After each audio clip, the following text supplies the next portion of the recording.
Tonight, Malacanang admits help has not reached some survivors of Yolanda 5 days since the typhoon struck. Government now puts the death toll from the typhoon at 2,344. And Interior and Local Government Secretary Mar Rojas denies there is a breakdown of peace and order in Leyte. These and more in The World Tonight.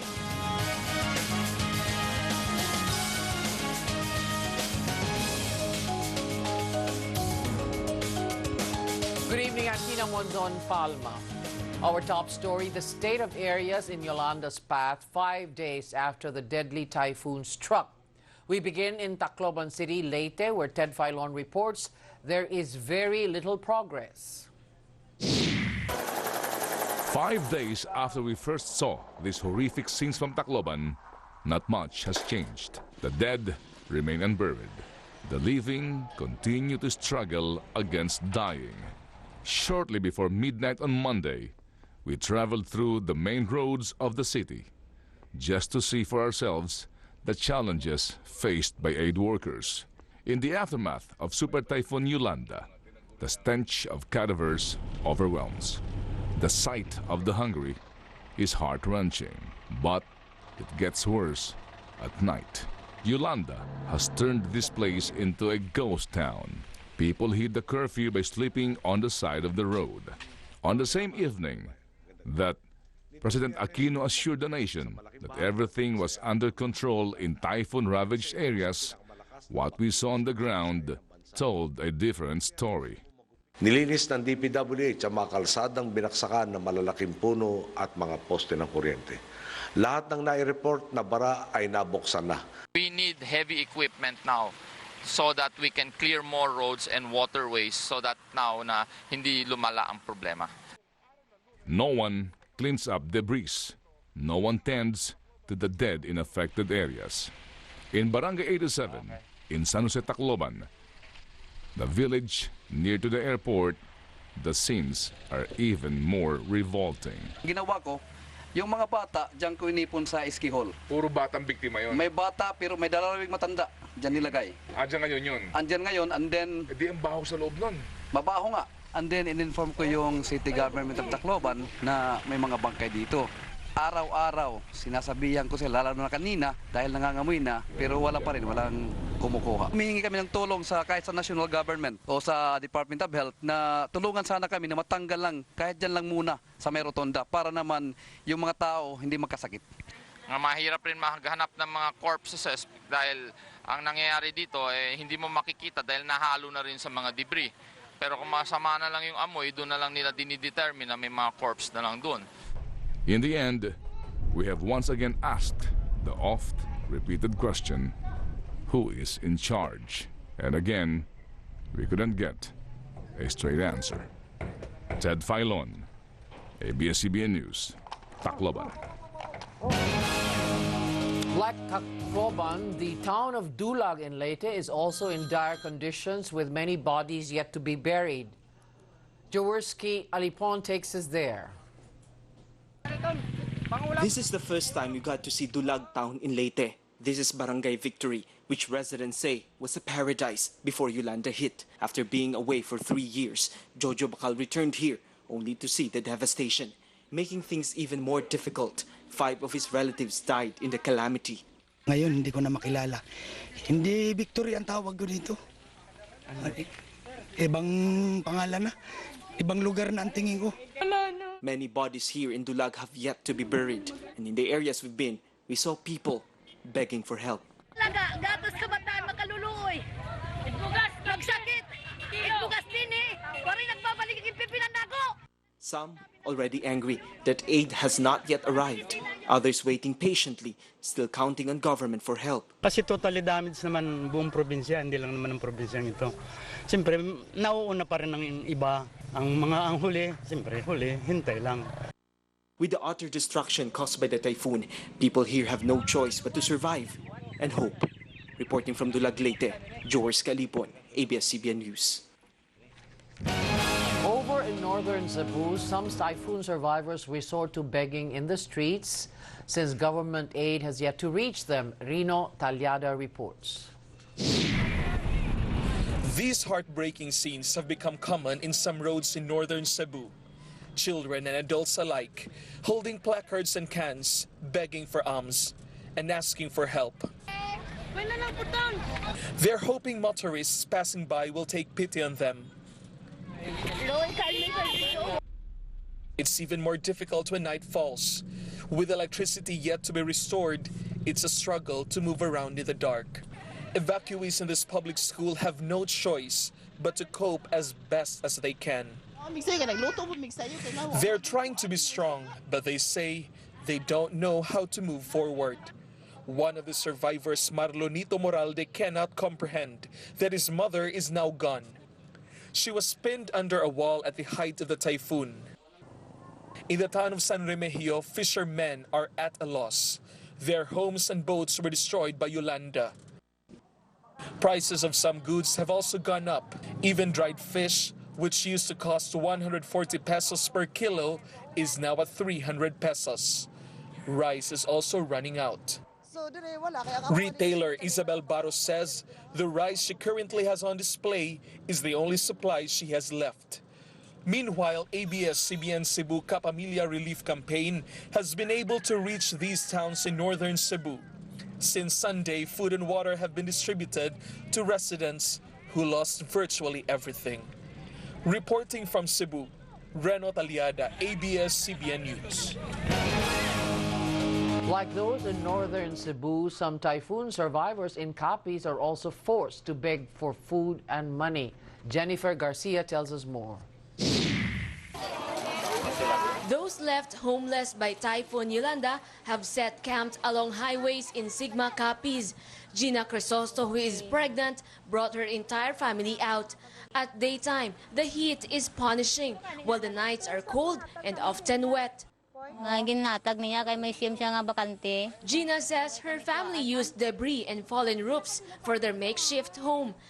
Another resident, Nelita Flores, thinks staying near the highway gives them a better chance of receiving help. Nelita says the streets can be dangerous due to speeding vehicles, but they have nowhere else to go. All day long, they ask passers-by for food. When Sagip Kapamilya arrived, residents scrambled to get their share of relief goods. Others crossed flood waters and patiently lined up for food packs. The town of Sigma was badly hit by Yolanda. Power has not been restored and communication lines are not dependable. Reporting from Capiz, Jennifer Garcia, ABS-CBN News. Two towns in Iloilo are in desperate need of help after they were practically wiped out by Yolanda. Noni Basco gives us details. This is the trail of destruction Yolanda left in the town of Concepcion, Iloilo. Homes, schools, and stores were wiped out. Nearly 90% of fisheries were also destroyed, leaving many residents with very little left to sell.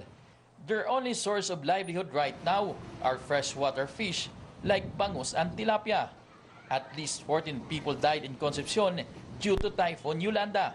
Among them, teacher and rescue volunteer Rogelio Lardera, who was killed when a tree fell on him.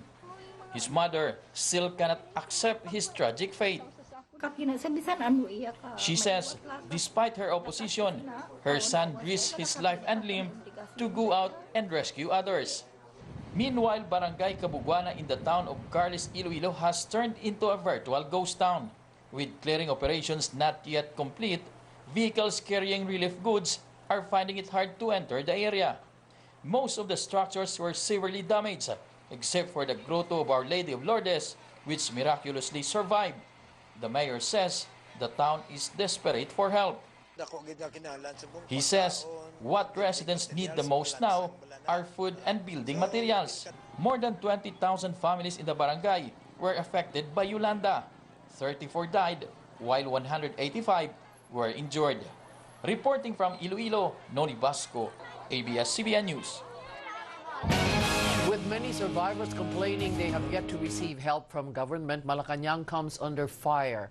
But in an interview on CNN's Amanpour, President Aquino said the calamity was just really overwhelming. More from Willard Cheng. Despite foreign aid pouring in, victims of Typhoon Yolanda continue to cry for help.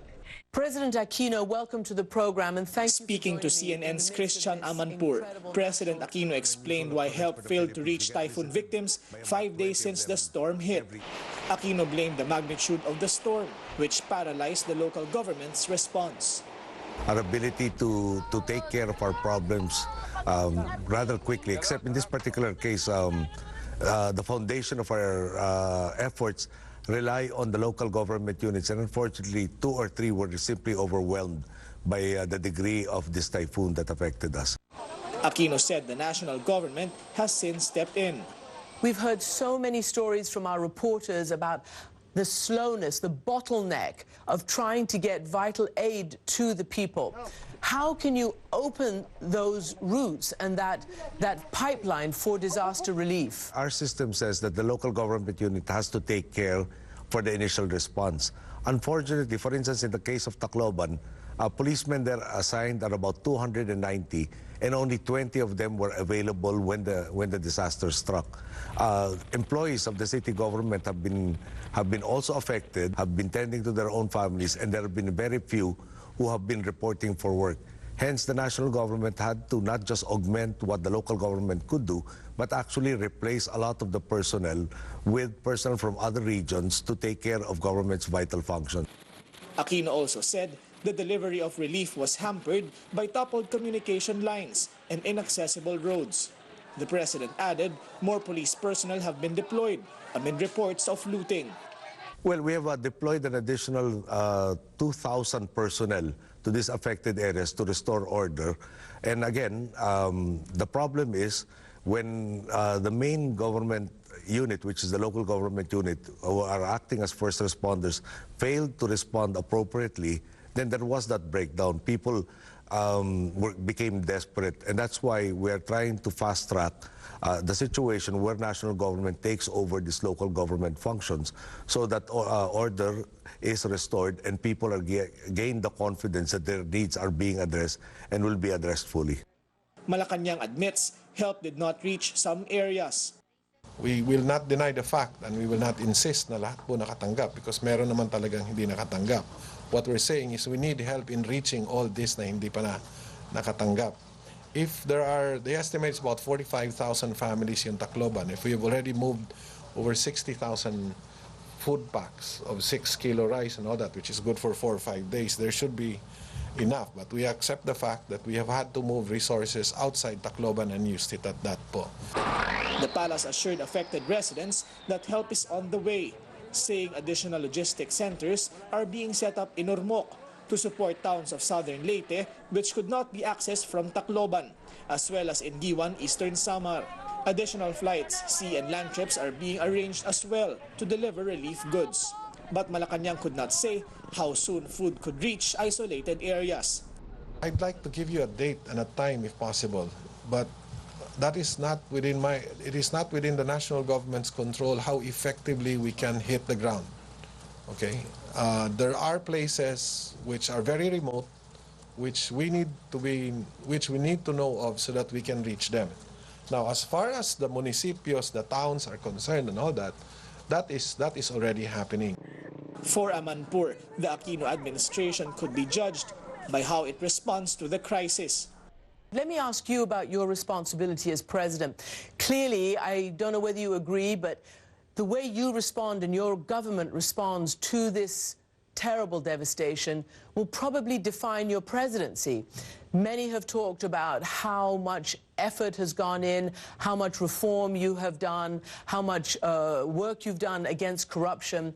But many people might end up judging you on how your government has responded. What do you say to that? I think you can ask all of the governors, for instance, of the areas that have been saying that are making them aware of the dangers that were forthcoming from this typhoon, enable them to move their populations from danger areas and to safer areas and thereby minimize casualties. For now, Aquino is thankful for all the help from the international community, as well as local volunteers and donors from the private sector. Willard Cheng, ABS-CBN News. Typhoon Yolanda's toll is staggering, but government says it has to focus on the living before it can begin burying the dead. Ron Gagalak tells us more about government's plans for the survivors. The government is launching the largest logistical operations in the country's history, says Cabinet Secretary Jose Rene Almendras. Based on the latest data of the NDRRMC, at least 7 million people are affected and need help right away following Typhoon Yolanda's devastation. Almendras identified the Manila International Airport, Cebu International Airport, and Giwan Airport as the primary hubs of goods and services deployment.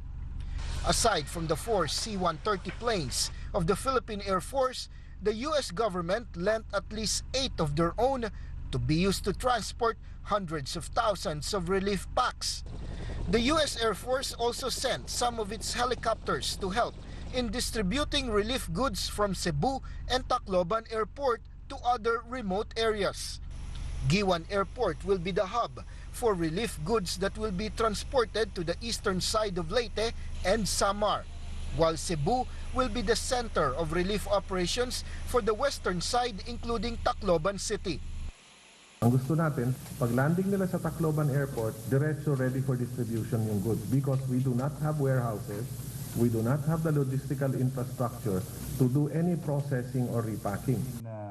Executive Secretary Jojo Ochoa says government will be putting up major relief centers in Metro Manila to serve as repacking stations for both local and international goods that will be coming in by bulk. The centers will be in Ateneo de Manila University, UP Diliman, Rizal Memorial Coliseum, Fort Bonifacio, and the Villamor Air Base. Kailangan namin din ng mga volunteers para sa repacking. We want to produce sana mga 146,000 food packs a day. Right now, ang capacity as of today is mga 50 pa lang. Ochoa is also appealing to Metro Manila mayors to adopt a town heavily devastated by Typhoon Yolanda and concentrate on helping them. Meanwhile, doctors and medical supplies will be sent to typhoon-hit areas, and the government of Israel will send a combat field hospital facility with a 200-patient capacity. The National Telecommunications Commission is also helping. NTC Commissioner Gamaliel Cordoba says all prepaid cell phones within the vicinity of heavily devastated areas will receive free 25 texts for local use and 3 texts for international use daily from November 13 to 17. The areas include Leyte, Samar, Aklan, Capiz, Antique, and Northern Cebu. The public may also donate money through their cell phones by simply texting RED, then space, then type the amount and send to 2899 for Globe and 4143 for Smart. The amount of money that can be donated through text are 5 pesos, 25, 100, 300, 500, and 1,000 pesos. All donations will go to the Philippine Red Cross, which will use the money for relief operations. Ron Gagalak, ABS-CBN News. The Transportation and Communications Department is studying its options amid problems with delivering aid to typhoon-hit areas. Transportation Chief June Abaya told ANC the bottleneck for the roll-on, roll-off trips stretches from Matnog, Sorsogon to Allen, Northern Samar. To go around this, the DOTC is thinking of deploying more vessels of the Maritime Industry Authority and opening up new RoRo routes. Aside from logistical woes, Abaya is also concerned about security issues amid reports of attacks on relief convoys. A lot of these guys working for us are volunteers, and it is our responsibility to keep them away from harm's way. And that's we've requested security from PNP, and all our convoys will be escorted by the Highway Patrol Group. Hopefully enough deterrent, and hopefully whoever would have malintentions for this, I hope they would have enough conscience within them that for whatever intentions they have, this is not the time to to push for it. Next in the world tonight, more residents flock to Tacloban's airport hoping to get out of the devastated city. And we'll give you an update on power restoration efforts in typhoon-hit areas.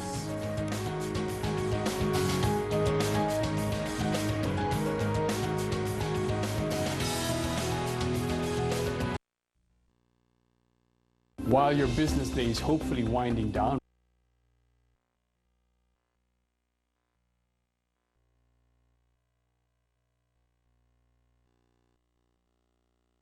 Tacloban Wednesday.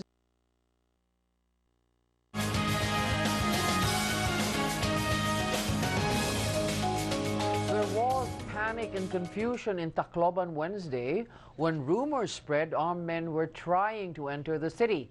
But Interior and Local Government Secretary Mar Rojas insists things are under control. Jeff Canoy has this story. Military and police officials were about to hold a press conference in Tacloban, Leyte on Wednesday. But they rushed out after receiving information that armed men were firing shots in Barangay Abukay. In downtown Tacloban, we already saw people running. Some of them motioned for us to turn back, while others were pointing in the direction of the supposed incident. Soldiers began blocking vehicles from entering the area. May mga suspected person doon na may dalang baril. Another ABS-CBN News team, which was heading to a mass grave, also saw people scrambling to get away.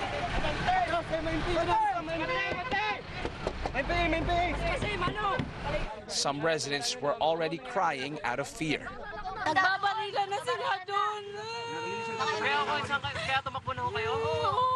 Marami nang batay doon.